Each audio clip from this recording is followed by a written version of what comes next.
Mes amis, j'espère que vous allez bien. Aujourd'hui je vous retrouve pour une nouvelle vidéo dans laquelle je vous raconter comme d'habitude deux histoires qui font bien flipper. On est en plein mois d'octobre, j'espère que le rythme vous plaît, en tout cas moi je prends un réel plaisir à tourner ces vidéos. J'espère que ça se ressent et que vous, de votre côté, vous passez des bons moments. Et comme je vous ai dit, là je vis ma meilleure période sur YouTube. Avant de vous raconter ces vidéos, n'hésitez pas à venir me rejoindre sur Instagram, on approche à très grands pas des 10 000 abonnés. Je crois qu'il en manque à peu près 7 ou 800, je sais plus exactement. Et ce qui est cool, autour des 10 000 abonnés, je ne sais pas exactement quand, eh bien j'organiserai à nouveau un concours pour que vous puissiez gagner quelque chose. Ce quelque chose, c'est quoi? Eh bien, je pensais faire comme la dernière fois, c'était de faire gagner 20 fois 50 €. De préférence sur Amazon, comme ça je suis sûr que vous pouvez les utiliser. Et si jamais vous avez d'autres suggestions, n'hésitez pas à me les dire en commentaire ou même sur Instagram. Donc n'hésitez pas à venir me rejoindre sur Instagram parce que c'est là-bas que tout va se passer. Voilà, je crois que je vous ai tout dit, j'ai fait ma petite promo.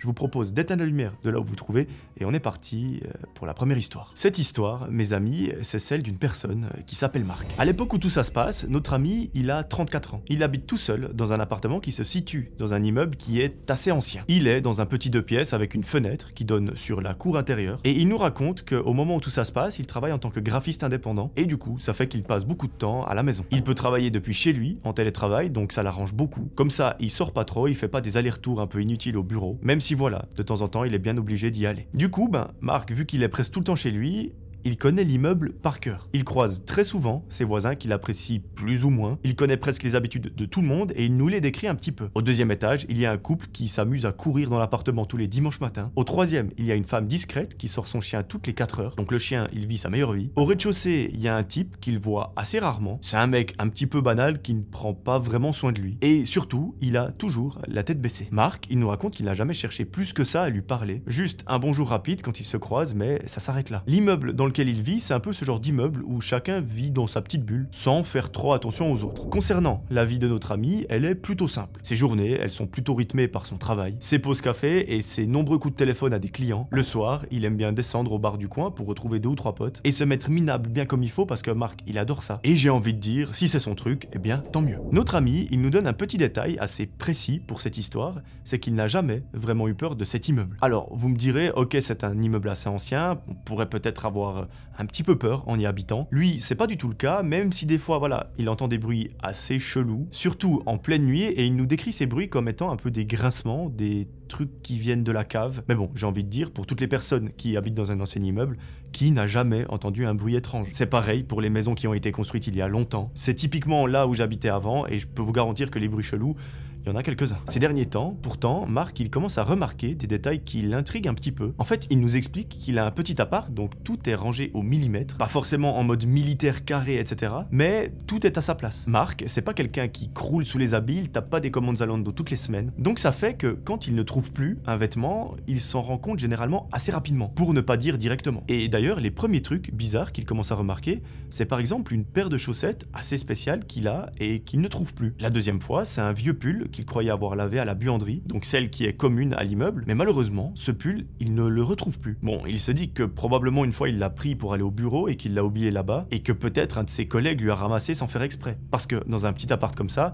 c'est quand même, on va se le dire, difficile de perdre des affaires. Et ça, mes amis, plus les jours passent, plus ça le travaille. Et l'histoire, elle commence réellement un soir où il est au bar avec ses potes. Il rentre un petit peu plus tard que d'habitude, et quand il pousse la porte d'entrée de son immeuble, il entend des bruits au sous-sol. Donc évidemment, au sous-sol, c'est la cave, et cette cave, apparemment, elle est partagée entre tous les résidents, parce qu'en gros, il nous explique que c'est une sorte de pièce, un peu comme un débarras pour tout le monde. Donc si vous avez du bordel, vous mettez tout là-bas. Mais il nous explique aussi que, vu l'état de la pièce, personne n'y va, et personne ne stocke rien là-bas. C'est limite s'il n'y a pas des animaux morts tellement que c'est pas entretenu. C'est vraiment, imaginez-vous une petite pièce qui est pleine de poussière, qui est super crade, il y a des toiles d'araignée absolument partout. Et surtout, où il fait environ moins 15 degrés. Marc, il se pose une question.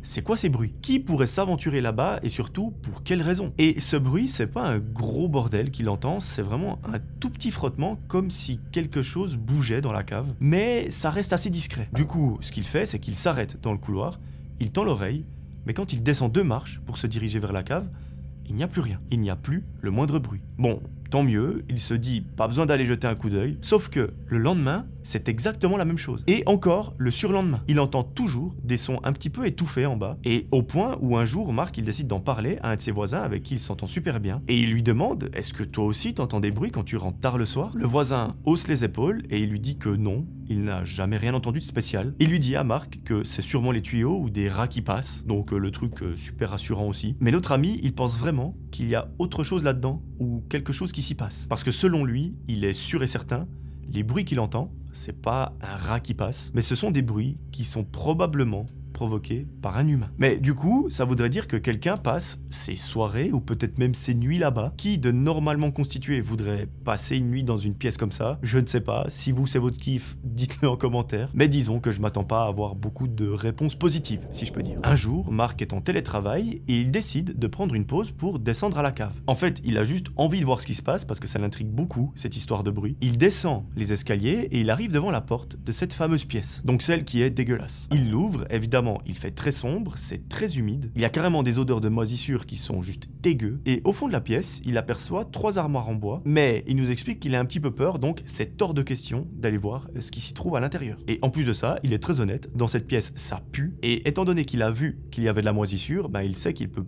peut-être attraper des problèmes de santé, donc il se dit, c'est bon, j'en ai assez vu, j'ai assez respiré d'odeurs bizarres, donc je remonte. Bon, il repart un petit peu bredouille parce que lui il s'attendait vraiment à voir un truc de ouf. Sauf que la seule chose qu'il a vue, c'est 3 vieilles armoires en bois au fond de la pièce et rien d'autre. Est-ce que ça le soulage ou pas?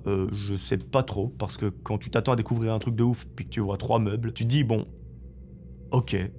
Voilà. Mark, il nous précise que dans cet immeuble, il y a un autre endroit commun, et c'est la fameuse buanderie dont je vous parlais avant. En fait, vu que les appartements sont généralement assez petits, pas tout le monde peut accueillir une machine à laver chez lui. Donc, il y a ce petit endroit commun où tout le monde va faire sa lessive et tout se passe bien. 2 jours après être allé dans la cave, Mark nous explique qu'aujourd'hui, c'est son jour de lessive. Il étend ses habits sur le fil pour les laisser sécher, et quand il revient, en fin d'après-midi pour récupérer ses affaires, il se rend compte que son vieux jogging a disparu. Pourtant, il est sûr et certain de l'avoir mis au lavage. Et il se dit qu'un vieux jogging comme ça, vraiment tout dégueulasse, c'est pas un truc qu'on perdrait si facilement. Alors, c'est là que Mark il va commencer à avoir des doutes sur le fait que quelqu'un vole peut-être ses affaires, et du coup ça fait que quand il croise des voisins dans l'immeuble, il leur demande tout poliment, est-ce que par hasard vous n'auriez pas embarqué mon jogging? Et malheureusement, la réponse qu'il obtient à chaque fois, c'est la même, c'est un non. Les nuits suivantes, Mark nous explique qu'il dort très mal parce qu'il est réveillé toutes les 2 heures par une sorte de bruit. Donc imaginez-vous, vous êtes dans un immeuble, c'est comme si quelqu'un tapait contre une des canalisations. Évidemment, vu que les tuyaux passent dans tout le bâtiment,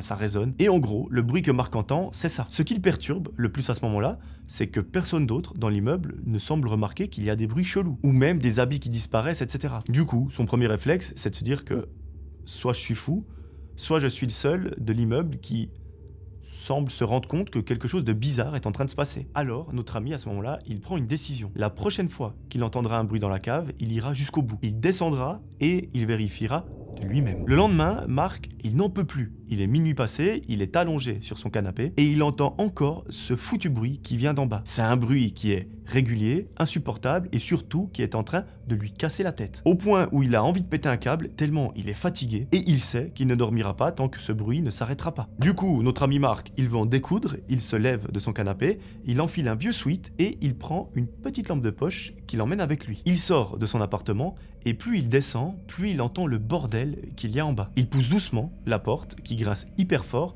et une odeur absolument terrible lui prend le nez. Il éclaire devant lui avec sa lampe et il voit qu'il y a de la poussière partout. Il avance lentement en essayant de se convaincre qu'il va juste tomber sur des rats qui grimpent sur des tuyaux ou des chaînes qui tapent et qui font un bruit régulier à cause d'un petit courant d'air. Mais après quelques pas, il comprend très vite que non, parce que ce qu'il découvre là-dessous, ça n'a rien de normal. Il nous fait une petite confidence, il nous dit qu'à ce moment-là, il est littéralement en train de se chier dessus, parce que dans le fond de la pièce, dans le coin, il distingue une silhouette humaine qui le fixe et qui ne bouge pas. En plus de ça, il entend des bruits de respiration et il se dit qu'il est arrivé dans un guet-apens, qu'il va probablement se faire buter par quelqu'un, c'est sûr et certain. Il lève sa lampe de poche, il la pointe contre la silhouette, mais à sa plus grande stupéfaction, ce n'est pas quelqu'un. Cette silhouette qu'il a aperçue, c'est un mannequin. Mark est entre guillemets soulagé, si on peut dire. Il s'approche plus près pour voir ce que c'est et ce qu'il va découvrir, mes amis, ça va pas arranger les choses. Il se rend compte que les habits qu'il porte,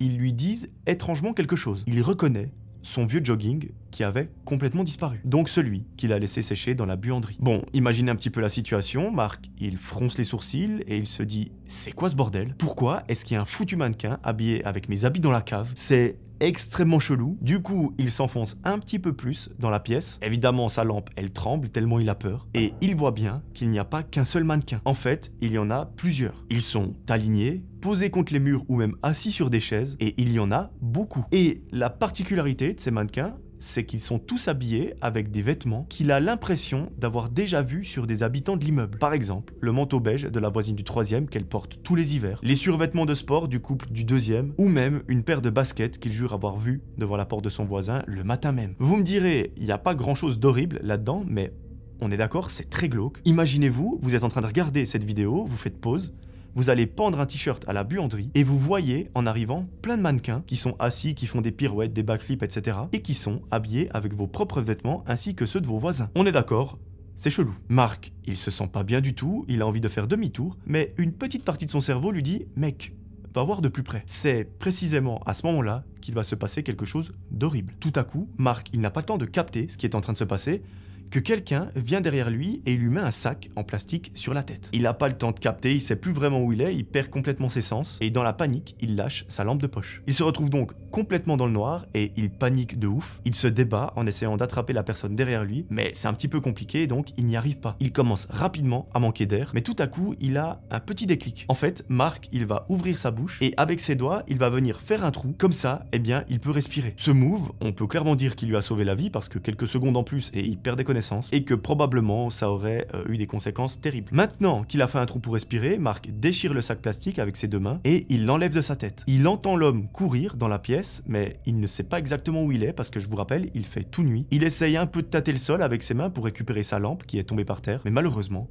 c'est impossible de savoir où elle est. Au bout d'une minute ou deux, donc c'est très long dans ce genre de cas, il finit enfin par la trouver, il l'attrape, il éclaire devant lui, et là, il découvre une sorte de mise en scène très bizarre. Il voit une table en bois qui est dressée avec des assiettes cassées, des verres en piteux état, comme si quelqu'un avait préparé une sorte de dîner. C'est un peu un dîner presque parfait, mais version un peu glauque. Il nous décrit aussi qu'autour de la table, il y a des mannequins, il y en a précisément 4, ils sont chacun vêtus de vêtements de gens de l'immeuble, et ils sont placés comme une famille en plein repas de Noël. L'un tient une cuillère dans une main, l'autre a une serviette autour du cou, et Marc, il remarque quelque chose. Ce mannequin, il tient aussi un vrai couteau entre ses doigts. Donc il se dit, avant que ce malade revienne pour me buter, je vais prendre ce couteau, comme ça, j'ai un moyen de défense. Autant vous dire que notre ami, il sent vraiment la panique monter à ce moment-là, parce qu'il a beau regarder autour de lui, et éclairer avec sa lampe, il ne voit rien du tout. Par contre, ce qu'il voit, c'est des détails qui rendent la chose beaucoup plus flippante. Sur certains mannequins, il n'y a pas que des vêtements, il y a aussi des cheveux qui sont collés à l'arrache sur leur crâne. Il distingue même des petits sachets plastiques éparpillés par terre, remplis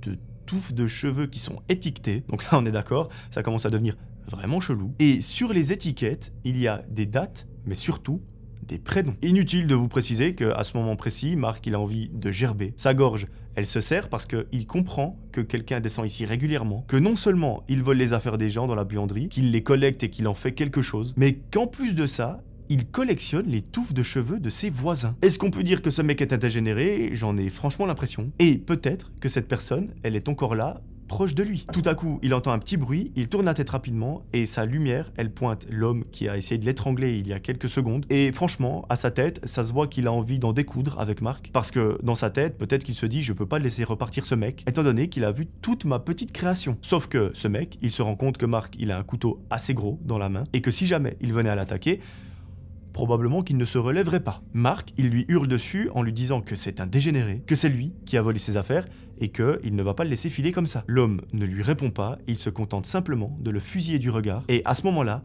personne ne s'y attend, mais un voisin arrive avec la tête complètement dans le cul et il leur dit « Les mecs, c'est quoi ce bordel ?» Même s'il est complètement dans les choux, il aperçoit vite fait les mannequins autour de lui, mais surtout, il voit deux hommes qui, dans quelques secondes, vont probablement se battre. Le gars qui est complètement fou, il profite que Marc tourne la tête vers son voisin pour sprinter et sortir de là. Notre ami, il essaye de le rattraper en lui courant après, mais quand il sort dans la rue, il voit qu'il n'y a plus personne. Il re-rentre dans l'immeuble et là, il voit le voisin qui est descendu et il lui dit « Mec, appelle immédiatement la police ». C'est exactement ce qu'il fait, il sort son téléphone et il appelle. Et en attendant qu'une patrouille arrive, eh bien Marc va lui faire un peu le tour du propriétaire contraire de ce qu'il a vu à la cave. Le voisin de Marc, il est sur le cul parce qu'il voit des habits qui lui appartiennent. Et lui, en fait, la différence avec Marc, c'est qu'il n'avait même pas remarqué que ses vêtements avaient disparu. Donc, pour lui, c'est la stupéfaction. La police, elle arrive au bout d'une vingtaine de minutes et ils vont constater l'horreur à cet endroit. Des cheveux humains dans un petit sachet, des reproductions de tables à manger avec des fruits et légumes pourris, des mannequins qui portent des habits encore tout mouillés. Enfin bref, un vrai cauchemar. Les policiers prennent quelques photos en guise de preuve et ils vont toquer à la porte de chaque appartement de l'immeuble pour tout simplement interroger les personnes qui y vivent. Vous imaginez bien que quand les personnes ouvrent, elles ont un petit peu la tête dans les vapes parce qu'il est extrêmement tard, mais les policiers arrivent à récolter tous les témoignages. Certains confirment les bruits à la cave, d'autres n'ont jamais rien entendu. Et en réfléchissant bien,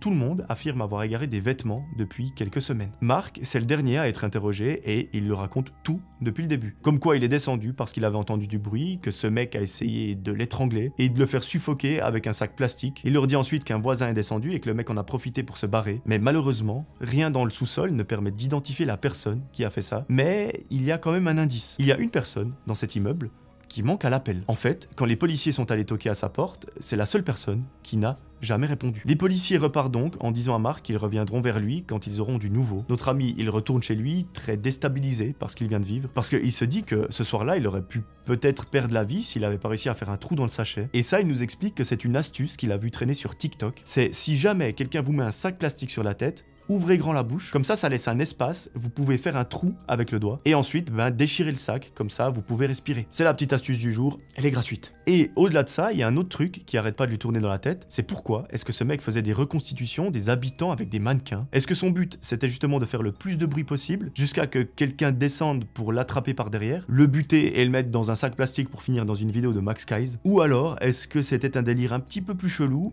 On ne sait pas. Et ce n'est que quelques jours plus tard que la police recontacte Marc, parce qu'en fait, ils se sont mis en relation avec le propriétaire de l'immeuble pour avoir le nom et le prénom de cette personne qui manquait à l'appel. Et vu son profil, ça pourrait potentiellement coller. C'est un mec de 43 ans qui vit seul, qui n'a pas de travail, et surtout, qui a déjà un casier judiciaire. Parmi les affaires, on retrouve des vols, de l'harcèlement. Il a déjà fait 1 an et demi de prison, donc vous me direz, il n'a pas forcément le casier le plus neutre possible. Le problème, c'est qu'après ce soir-là, le mec est introuvable. Il n'est jamais retourné chez lui depuis les événements, et on ne sait absolument pas où il se cache. La police, elle demande à Marc de les tenir au courant s'il voit quelque chose de suspect dans l'immeuble, et quelques semaines plus tard, des personnes sont venues débarrasser ce qu'il y avait dans la cave pour tout jeter à la demande des habitants. Je vous laisse imaginer que personne n'a voulu récupérer ses affaires, parce qu'on ne sait pas vraiment ce qu'il a fait avec, et Marc, il nous dit que l'appartement de ce mec, il est resté inoccupé pendant des mois. Au final, il a donc été vidé et loué à quelqu'un d'autre, parce que, on pouvait pas laisser un appartement comme ça à l'abandon. Après cette histoire, Marc n'a jamais remarqué quelque chose d'anormal dans cet immeuble, et il n'a jamais recroiser cet homme, et j'ai envie de dire, c'est la meilleure des nouvelles. Concrètement, quelles étaient ses intentions? Qu'est-ce qu'il aurait voulu faire à Marc? On ne le sait pas. Et je pense que dans un cas comme ça, c'est peut-être mieux de rester dans l'ignorance. Voilà, j'espère que cette première histoire vous a plu. Moi, j'ai trouvé vraiment intéressante parce qu'elle est très glauque. C'est une mécanique qu'on n'a pas encore vue sur la chaîne, comme ça, des gens qui font des trucs bizarres dans la cave. Moi, vraiment, quand j'ai lu cette histoire, ça m'a fait un peu penser au film Saw, je sais pas pourquoi, mais je dirais que c'est le fait de mettre en scène des choses glauques. Moi, ça m'a fait penser à ça, donc si jamais, vous aussi, n'hésitez pas à le dire en commentaire. Voilà, je vous laisse quelques secondes pour aller chercher une boisson et me suivre sur Instagram, et je vous propose de vous raconter la deuxième histoire, qui, j'ai envie de vous dire, fait tout autant flipper. Cette deuxième histoire, mes amis, c'est celle d'Emily. Emily, c'est une jeune fille qui a 17 ans et qui est au lycée comme toutes les filles de son âge. Elle nous raconte que ce n'est pas la fille la plus populaire du lycée, mais elle a quand même des amis sur qui elle peut compter. Et pour moi, ça, c'est le principal. En cours, tout se passe plutôt bien pour elle, elle a la moyenne, et ses notes, elles sont correctes. Et ce qui est le plus dur pour Emily, c'est que ses parents lui en demandent beaucoup, et eux, ils aimeraient qu'elle ait des meilleures notes que ça. Mais notre amie, elle nous raconte que malgré tous ses efforts pour réviser, pour retenir les cours et avoir les meilleures notes possibles, elle est toujours juste dans la moyenne et jamais au-dessus. Du coup, parfois, ça peut mettre une tension à la maison parce que ses parents ne comprennent pas trop pourquoi elle passe autant de temps sur ses cours à réviser, mais qu'elle ait des notes qui laisse un peu à désirer. Les parents, eux, ils ont quand même une petite idée pourquoi. En fait, ils pensent qu'elle est très perturbée parce qu'il y a quelques semaines de ça, Emily, malheureusement, a vécu une rupture amoureuse très douloureuse. Apparemment, elle était en couple avec un garçon de terminale, donc de la classe au-dessus, et malheureusement, ils ne sont aujourd'hui plus ensemble. Ils ont fait à peu près 6 mois ensemble, et lorsque le gars a quitté Emily, pour elle, c'était extrêmement douloureux. Alors, ses parents pensent que même quand elle révise, en fait, elle n'arrive pas à se concentrer pleinement sur ça, que sa rupture lui brouille un peu le cerveau, et je comprends tout à fait, parce que moi, quand j'avais vécu ça il y a quelques années, le moindre truc que je devais faire, que ce soit réviser, travailler ou même faire des vidéos, eh bien, c'était pas ma priorité. Ma priorité, en fait, et c'était très mauvais, c'était de penser à ça. Et du coup, ça fait qu'on est dans une boucle un peu infernale. À la base, les parents d'Emily, ils sont très cool avec elle, ça ne les dérangeait pas trop qu'elle sorte, qu'elle ait des amis ou même un petit copain. Mais là, après ce qui s'est passé, ils lui ont dit qu'ils allaient être beaucoup plus stricts parce que, leur priorité à eux, c'est que les notes ne baissent pas. Et encore moins à cause d'un garçon. Évidemment, quand Emily, elle entend ça, elle n'est pas bien du tout parce que de son point de vue à elle, le fait de ne pas avoir de super notes et d'avoir un copain, ou dans ce cas d'avoir vécu une rupture, ça n'a absolument rien à voir. Mais ses parents, eux, ils sont persuadés que ça joue quand même un rôle. Du coup, c'est pas très cool, mais pour son bien, ils décident de limiter ses sorties. Ils lui disent, tu sais Emily, tu auras tout le temps dans ta vie de trouver un amoureux. Mais là, le plus important, ce sont tes études. Donc au moment où Emily nous raconte son histoire, sa vie, autant vous dire qu'elle n'est pas très ouf. Et le pire dans tout ça, c'est que son copain a décidé de la quitter au début de l'année scolaire. Donc on peut imaginer que les prochains mois vont être un petit peu difficiles. Notre amie, elle va en cours sans avoir vraiment trop envie d'y aller parce qu'elle a une seule crainte, c'est de croiser son ex dans les couloirs. Elle nous explique qu'elle a une sensation très bizarre parce que d'un côté, elle aimerait bien le croiser pour lui montrer qu'elle est là, mais d'un autre, ça lui ferait beaucoup trop de mal. Du coup, à chaque fois qu'elle va au lycée, elle a vraiment la boule au ventre. Et ça, pour l'avoir connu, c'est terrible. Étant donné que c'est lui qui l'a quitté, on ne connaît pas vraiment la raison.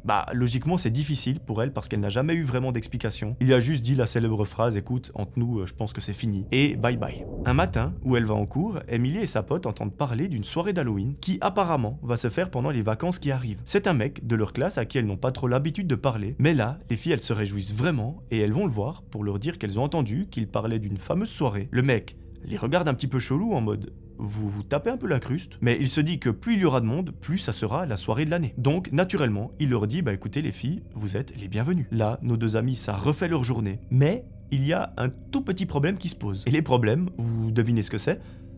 Ce sont les parents d'Emily. Elle ne sait absolument pas si ses parents vont bien vouloir qu'elle aille à cette soirée, mais ce qu'elle sait, c'est qu'elle va tout faire pour pouvoir y aller. Le soir même, quand elle rentre chez elle, Emily parle à ses parents de cette fameuse soirée. Elle ne les laisse même pas dire un mot, elle leur dit que c'est la soirée du siècle et que c'est impossible et impensable qu'elle n'y aille pas. Elle essaye de les rassurer en leur disant qu'elle ira avec sa meilleure amie et que tout se passera bien. Et surtout, elle leur promet de travailler comme une folle pendant toutes les vacances pour obtenir le droit d'aller à cette fête. Au début, les parents, ils sont pas trop chauds, mais après ils se disent que c'est aussi un bon moyen pour elle de peut-être faire remonter ses notes, d'inconsciemment la motiver à plus travailler, et en plus de ça, ils sont rassurés qu'elle est avec sa meilleure amie et pas toute seule. Donc, ils acceptent à une condition.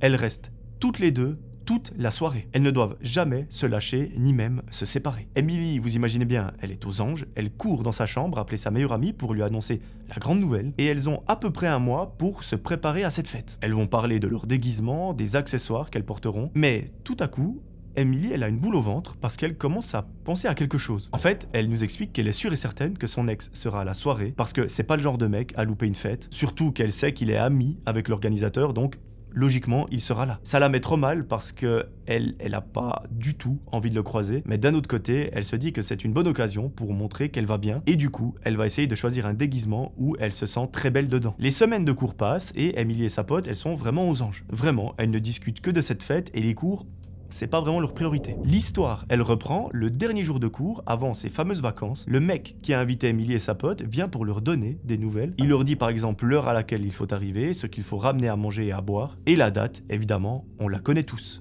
C'est le 31 octobre. Arrivée à cette date, la copine d'Emily vient chez elle pour se préparer. Elles se préparent et elles se déguisent ensemble avant d'aller à la soirée. Les parents d'Emily, ils les mettent en garde, ils leur disent « faites bien attention » et ils les laissent partir à pied car la maison de sa pote n'est pas très loin. Quand elles arrivent devant la maison, elles sont totalement stupéfaites. Elle est décorée vraiment comme dans les films. On dirait une de ces maisons à l'américaine, il y a plein de citrouilles et plein de squelettes devant, des lampes qui clignotent d'absolument partout, enfin bref, ça annonce la couleur de la soirée et ça va juste être génial. Les deux filles rentrent dans la maison et elles ne s'attendaient pas du tout à ce qu'elles vont voir. Il y a un monde absolument monstrueux. Les trois quarts des gens portent un masque, donc elles ont du mal à les reconnaître. Elles se fondent un peu dans la masse et elles essayent de trouver la cuisine pour poser leurs affaires. Et là, elles aperçoivent le mec qui les a invitées et il leur dit « écoutez les filles, faites comme chez vous et surtout, amusez-vous ». Les deux amies posent leurs affaires et elles vont directement sur la piste de danse parce que c'est tout ce qui les intéresse.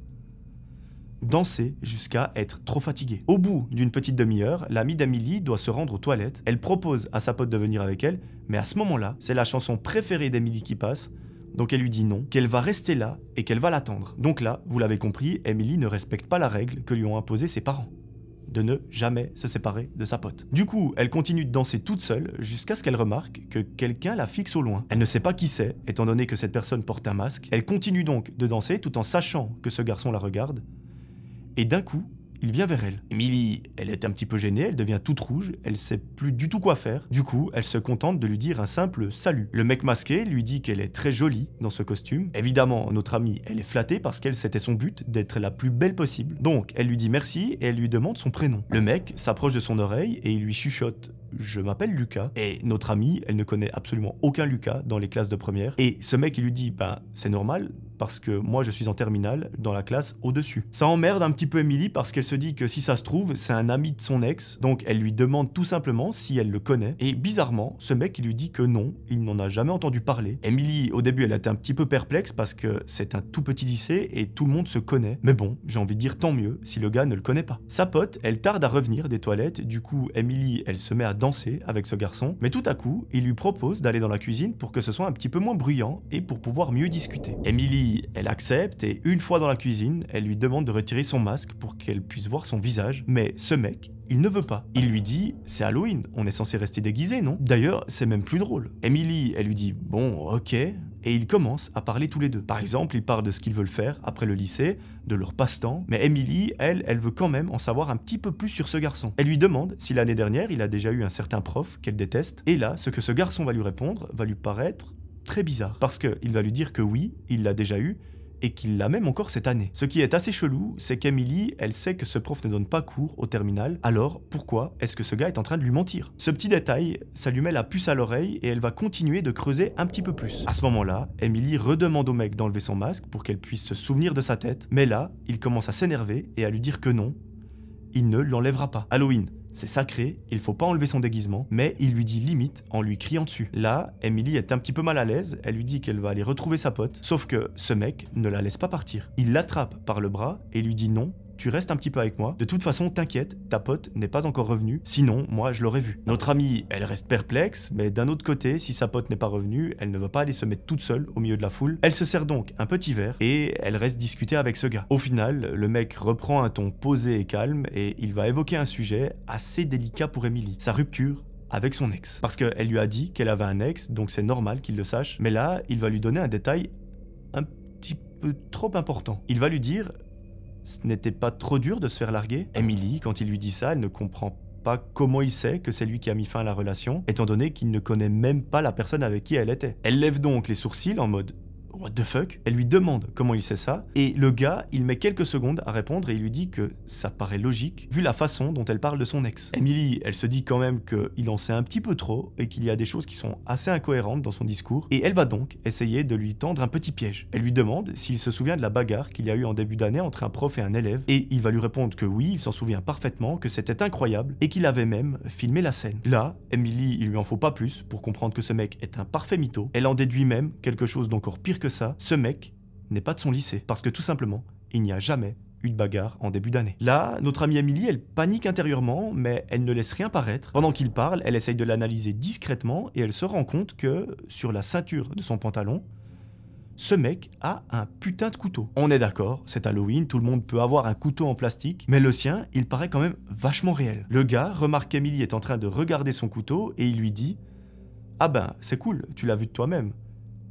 On va pouvoir monter maintenant. Emily nous raconte qu'elle est totalement tétanisée par la peur. Ce mec veut monter avec elle alors qu'il a un couteau accroché à sa ceinture. Et qu'accessoirement, elle n'a jamais vu sa gueule. Malheureusement, Emily, c'est un sucre, elle a juste trop peur de lui dire non et que ça lui fasse mal. Alors, elle décide de suivre ce gars. Chose improbable, Emily, elle croise son ex. Ils se croisent du regard tous les deux, Emily ne dit rien. Elle tient la main de l'autre mec qui l'attire vers le haut pour monter avec elle. Et là, il se dirige vers la salle de bain et il ferme la porte à clé. Il a toujours son masque sur le visage et Emily est en panique. Et là, elle va tenter un move qui peut-être va lui sauver la vie. Le truc qu'elle fait, c'est qu'elle est adorable et super sympa avec lui. Et en plus d'être sympa, elle va lui dire toute la vérité. Elle lui dit qu'elle sait très bien qu'il n'est pas dans son lycée, mais que ça ne la dérange pas du tout, qu'après tout, elle est célibataire, qu'elle le trouve super sympa et qu'il pourrait potentiellement se revoir en dehors de cette fête. Le mec reste quelques secondes figé devant elle et il ne dit rien. Emily, bien naturellement, elle voit sa vie défiler parce qu'elle se dit que s'il sort son couteau, c'est terminé pour elle. Le gars a l'air de réfléchir, mais après quelques secondes, il enlève son masque. Et en voyant sa tête, elle ne le reconnaît absolument pas. En fait, le gars va commencer à lui dire qu'il est très content, qu'ils s'entendent bien et qu'il avait toujours imaginé ce moment-là avec elle. Emily, elle comprend que dalle, mais elle essaye de rester assez calme pour qu'il ne pète pas un câble. Et à ce moment-là, il sort son couteau et il le pose sur l'évier. Elle hésite à le prendre, mais elle sait qu'il sera plus rapide qu'elle et que c'est beaucoup trop dangereux. Mais à ce moment inespéré, où clairement Emily pense qu'elle va juste mourir ici, quelqu'un défonce la porte de la salle de bain. Quand elle voit le visage de cette personne, Emily n'en revient pas. C'est son ex. Il voit qu'Emily est terrifiée et il hurle sur le mec de dégager de là immédiatement. Il lui dit que non, qu'il ne bougera pas et qu'Emily, désormais, c'est sa copine. Elle a juste le temps de faire un nom de la tête pour qu'il comprenne que le gars, c'est un menteur. Il se jette sur lui et il commence à lui péter la gueule. Emily, elle en profite pour s'enfuir.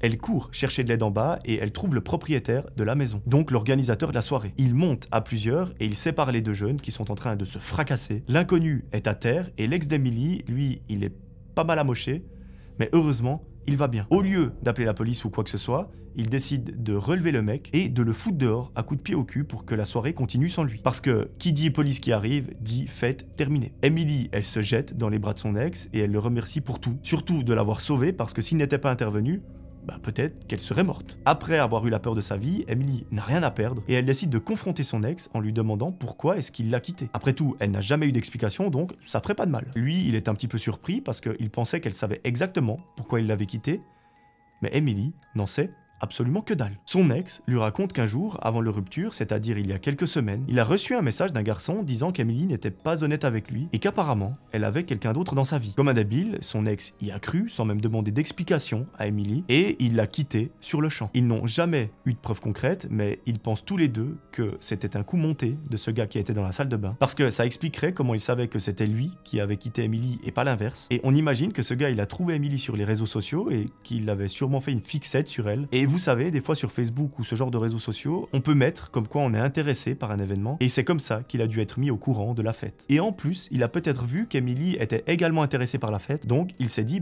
je vais m'incruster pour pouvoir la retrouver. Petit détail dont on se rappelle, c'est que la pote d'Emily, elle est encore aux toilettes depuis à peu près 1 heure en train de poser un colis stratégique. Donc, ça serait pas mal qu'elle arrive. Et par miracle, au moment où je vous dis ça, sa pote revient. Sauf que, naturellement, elle arrive après tout ce qui s'est passé. En même temps, ça s'est passé tellement vite qu'elle n'a même pas eu le temps de se rendre compte que quelque chose n'allait pas pour Emily. Et après la petite discussion avec son ex, Emily décide de rentrer chez elle avec sa pote et sur le chemin du retour, elle fond en larmes. Elle explique à sa pote tout ce qui vient de se passer et surtout elle lui dit que son ex ne l'a pas quittée parce qu'il ne l'aimait plus, mais parce que quelqu'un lui avait menti en disant qu'elle était en train de le tromper. Là, Emily, elle est complètement perdue. D'ailleurs, elle nous raconte qu'elle n'a plus jamais fêté Halloween dans une maison depuis, de peur que quelqu'un de masqué se fasse passer pour quelqu'un d'autre. Bonne nouvelle de l'histoire, Emily nous raconte que les jours qui suivent, son ex lui a écrit des messages pour savoir si elle n'était pas trop traumatisée et que la discussion s'est refaite gentiment avec lui et qu'au final, ils ont décidé de se donner une seconde chance. Donc aujourd'hui, on espère que c'est les plus heureux du monde. C'est vraiment tout ce qu'on peut souhaiter à Emily après ce qu'elle a vécu cette soirée-là. Voilà, c'est la fin de cette deuxième histoire, je suis content personnellement qu'elle finisse bien. Et on peut que souhaiter plein de bonheur à Emily et son copain. Si jamais vous comptez fêter Halloween dans une maison avec des déguisements, vous vous méfierez des gens qui sont masqués. Voilà, moi je crois que je vous ai tout dit, j'espère que ces deux histoires vous auront plu. Comme d'habitude, j'ai pris un réel plaisir à vous les raconter. N'hésitez pas à venir me rejoindre sur Instagram, ça me ferait vraiment super plaisir. Et moi je vous retrouve très vite pour une nouvelle vidéo. D'ici là, j'aimerais que vous preniez soin de vous. C'était Melvin, ciao tout le monde.